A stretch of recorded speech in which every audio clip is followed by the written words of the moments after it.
Iteka n'umunezero ntangere vyo gusubira kubana namwe banywanyi mukurikira amakuru n'ibiganiro tubandanya gushikiriza misi yose kuri iyi mbonesha kure y'Umuhuza TV. Turi ku munsi wa gatanu kw'itariki ya 11 Myandagaro 2023. Muri iki gitondo n'amakuru tubazaniye ariko aravugwa mu bisata bigiye bitandukanye, nkuko muza kubikurikira mu kanya gato turaza kubahereza idonido ya buri nkuru. Reka ntangure aya makuru ndamutsa abadukurikiye benshi bari mu gihugu c'u Burundi, mu gisagara ca Bujumbura, ica Gitega, ubwo nimigwa kuru y'u Burundi, bari mu bice bitandukanye mu ntara, bari mu bihugu bibanyi ku mugabane wa Afrika, mu gice c'ubumanuko, mu gice c'uburengero ndetse n'ic'uburaruko, sinabagiye kandi n'ic'ubuseruko, n'abari ku migabane ya kure. Ndabaramutsa kandi ndabaha akazi yo gukurikira aya makuru agezweho. Araza kwibanda ku yariko avugwa cyane mu gisata c'inkino, tukaza kugera kuyavugwa cyane mu mutekano ndetse n'ivyo ubutunzi, tukaza kubigaruka ko mu ngingo turi buze kugaruka ko ari izi zikurikira.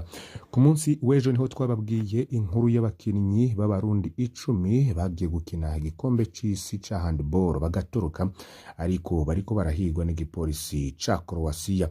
Igipolisi ca Croatia rero caraye gisohoye itangazo, ibirimwo tukaza kubibanyuriramwo muri aya amakuru, ariko ico gipolisi kikamenyesha ko kiriko kirahiga amarengero y'abo barundi 10 kandi ko atanumwe muri abo 10 baturutse yoba yitaba itelefone yiwe. Ni inkuru ndende rero tuza kubibageza ko, tukaza no kubabwira kandi byashikirijwe na Dauphin Nikobamye arongoye ishiramwe rijejwe gukurikirana umukino handball mu gihugu c'u Burundi, yagize ico yishura ivyo ico gipolisi ca Croatia catangaje kuri abo barundi 10 baturutse, mukaza kubikurikira muri aya makuru. Nayo mu ntara ya Cibitoke hari ihagarikwa ry'abajejwe intwaro inyuma y'igandagurwa ry'urongoye imbonerakure. Musitanteri wa komine Mabayi mu ntara ya Cibitoke yoba yahagaritswe ni Nikodeme Ndahabonyimana n'abandi bajejwe intwaro babiri hamwe n'imbonerakure bahagaritswe mu gitondo cyo kuri uyu wa kane, ubwo ni ku munsi w'ejo uheze, mukaza kubikurikira naho ntuze gucikwa. Nayo mu gisata c'ubutunzi hari abasaba gusubizwa uburyo bakoresheje mu gutunganya ibibanza mu masoko atandukanye yari mu gisagara ca Bujumbura. Vyose rero bakabikora bavuga ko badashima ingingo yafashwe yo kubaka ivyo bibanza, mu gihe hari abavuga ko batari bwaheze no kuriha amadeni batse mu mabanki kugira bubake ivyo bibanza.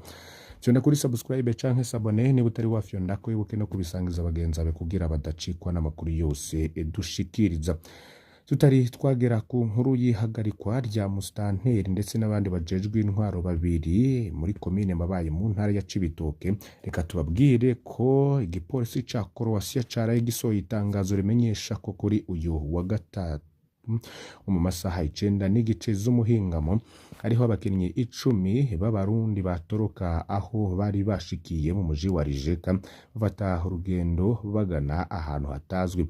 Ico gipolisi kimenyesha ko kiriko kirahiga amarengero y'abo barundi 10 kandi ko atanumwe muri abo 10 baturutse yitaba telefone yiwe. Shiramwe rijejwe gukurikirana umukino wa handball muri Croatia yamenyesheje ko mu rw'inserukira gihugu w'abatarinze imyaka 19 w'u Burundi wari usigaranye umukino umwe wa nyuma, umukino 3 yari itegekanijwe gukinwa, bari gukinwa jo ku munsi wa kane uheze, hari itariki ya 11 Myandagaro 2023. Dauphin Nikobamye harongoye ishiramwe rijejwe gukurikirana umukino wa handball mu Burundi gishura ku kinyamakuru Index yavuze ko bari mu gahundwe kuva aho babimenyeye.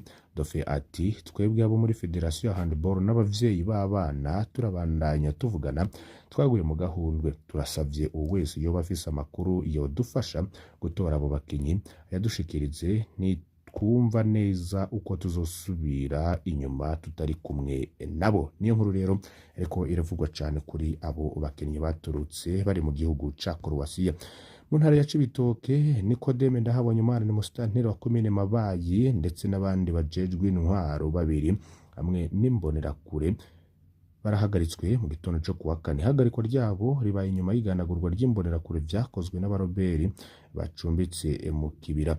Ndahabonyimana n'umukuru wa zone Mabayi, umukuru w'umutumba Gitukura n'abandi banywanyi batatu b'umuhari w'urwaruka rw'umuganga uri ku butegetsi bahagaritswe hafi isaha 4 z'umutaga bw'abashinga intahe mushikirizamanza wa Repubulika abakozi b'igendereza bavuye i Bujumbura mu gisagara c'ubudandaji ku cicaro gikuru c'igendereza nibo bahagaritse abo bantu. Niko rero amasoko avuga. Bahagaritswe bikekwa ko gukorana n'abaroberi bacumbitse mu kibira hakaba haheze imyaka myinshi aho bafungiwe ntiharatangazwa. Gusa amasoko yaho yibaza ko ihagarikwa ry'izo mbonerakure zitatu n'abajejwe intwaro batatu ryo barikurikiranye n'iyicwa ry'urongo y'imbonerakure ryabaye kuwa gatatu ku mugoroba. Sidore Niyongabo batazira Mayisha yarashwe n'abantu bitwaje ibigwanisho bikekwa ko ari abagwanyi ba FLN umugwi witwaje ibigwanisho rwanya ubutegetsi bwa Kigali. Shikirizamanza wa Repubulika n'abarongoye igendereza mu Cibitoke ntibagize ico bashikiriza kugeza iyi saha. Mu gisata c'ubutunzi reka bariho tubandaniriza i Bujumbura basaba gusubizwa uburyo bakoresheje mu gutunganya ibibanza. Ni bamwe mu bari barubatse ibibanza mu masoko atandukanye mu gisagara ca Bujumbura badashimishwa n'ingingo yafashwe yo kubaka ivyo bibanza mu gihe hari abavuga ko batari bwaheze no kuriha amadeni batswe mu banki kugira bubake ivyo bibanza. Basaba leta ko yobasubiza uburyo bakoresheje mu kubaka ivyo bibanza hamwe no kubaronsa ibindi bibanza bakoreramwo kuko hari ivyugaye mu masoko atandukanye. Abanyagihugu rero bakabona ko leta yari ikwiye kubumviriza imbere y'uko ihe ibibanza babikose kuko nabo hari uburyo bakoresheje mu gutunganya ivyo bibanza no mu kubironka. Makuru ariko haravugwa cane abakukurikiye muri Regideso barasaba agahembo kabo ko mu zabukuru. Habone 52 bahoze ari abakozi ba Regideso ishiramwe rijejwe gutanga amazi n'umuyagankuba mu Burundi kuva bagiye mu karuhuko k'izabukuru mu mwaka uheze bariko barasaba amafaranga yo mu zabukuru batarigera baronswa kuva mu kwezi kwa mbere. Umuyobozi mukuru wa Regideso akaba amenyesha ko amafaranga y'izabukuru yafuswe na leta. Abakukuruke 52 bavuga ko barangije akazi kabo mu gihe bari bagengwa n'amategeko ya Regideso yabaha ivyo bakeneye. Amategeko yatugenga yaratomoye bakoze imyaka 25 n'iyirenga bategerezwa guhembwa amezi 12 y'umushahara wabo, nayo abakoze imyaka iri munsi ya 25 baronka amezi 6 y'agahembo ukaba ariko babitomora. Ntibitahura impamvu ngo bategerezwa kuvuza induru barondera ubushobo bw'akazi bemerewe n'amategeko mu gihe rero ngo twari twizeye gukora imigambi ishobora gutanga amahera gutyo tukikenura. Twisanze turiko turarenganywa n'uwahoze ari umukoresha wacu, niko kababaro kagaragazwa bagatomora ko abo bahoze bakorana bo baronkejwe ubwo burusho hamande yuko batariha umuyagankuba n'amazi mu myaka 10.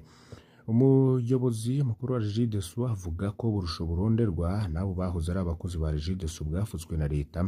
Bahoze ari abakozi ntibavyumva bakagabisha ko bazokwitura ubutungane kugira leta ibafashe. Imakamba rero harashwe amasasu mu kubunga banguranya imbonerakure zariko zirarwana. Ivyo navyo mukaza kubikurikira mu yandi makuru tuza gushikiriza.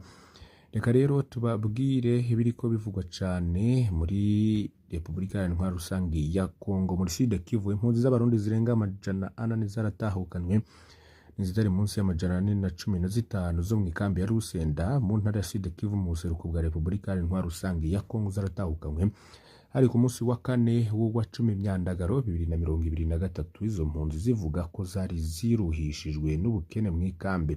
Izo mpunzi 415 zigize imiryango 84. Olivier numwe mu bahungutse avuga ko aryohewe. Yagize ati turanezerewe kuba dutahutse iwacu kuko hari amahoro. Mu kambi twarahuye n'ibibazo vy'inzara akaba ariko yoba yaremeje. Mateso ni yindi mpunzi yari nyene yaratahutse ashitse ku rubero ruri hagati y'u Burundi na Repubulika ya Demokarasi ya Kongo amenyesheje ati ubuzima bubi ntari mbayemwo nibwo bwatumye ntaha mu gihugu canje. Irusenda amazu yacu yarasambuye pamu iduha amafaranga yo kugura imfugurwa ku mezi 3 gusa. Bana ntibiga neza tuvurwa nabi ku bitaro. Niko yagaragaje umubabaro. Ubwicegeranyo c'umurwi w'igihugu jejwe impunzi ku mpunzi 5,000 ziyandikishije kugira ngo zitahukanwe muri 2023. Barenga 2,000 baramaze gutaha mu Burundi. Repubulika Iharanira Rusange ya Kongo ikaba ihaye indaro impunzi zirenga ibihumbi 43 z'abarundi ku bwa HCR baba cane cane mu makambi abiri ari mu ntara ya Sud Kivu arizo Lusenda ndetse na Mulongwe. Mabayi rero urongoye imbonerakure yarishwe ni Isidore Niyomugabo batazira Mayisha. Ivyo vyose bifiza aho bihurikiye na ya nkuru twashikirije dutangura ya makuru, ndetse mwumvirije ko hari abahagaritswe abajejwe intwaro arimwo Ndahabonye Imana mukuru wa zone Mabayi ndetse n'abandi banywanyi batatu mu hari urwaruka rw'umuganga uri ku butegetsi canke imbonerakure bahagaritswe hafi rero isaha 4 z'umutaga kubwa bashinga intahe. Umushikiriza amanza wa Repubulika n'abakozi b'igendereza bavuye Bujumbura nibo bahagaritse ko y'amasoko avuga. Aya makuru rero niyo tuhereje ko ntimuze gucikwa n'ibindi twabateguriye bivugwa mu bisata bigiye bitandukanye.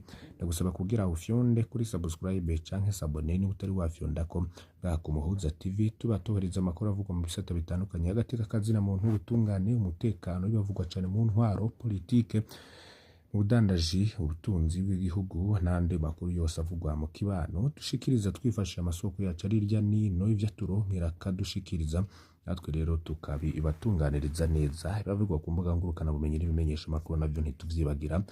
Usabere kugira ntuze gucikwa n'andi yose tuza gushikiriza umunsi wose. Imana bahezagire.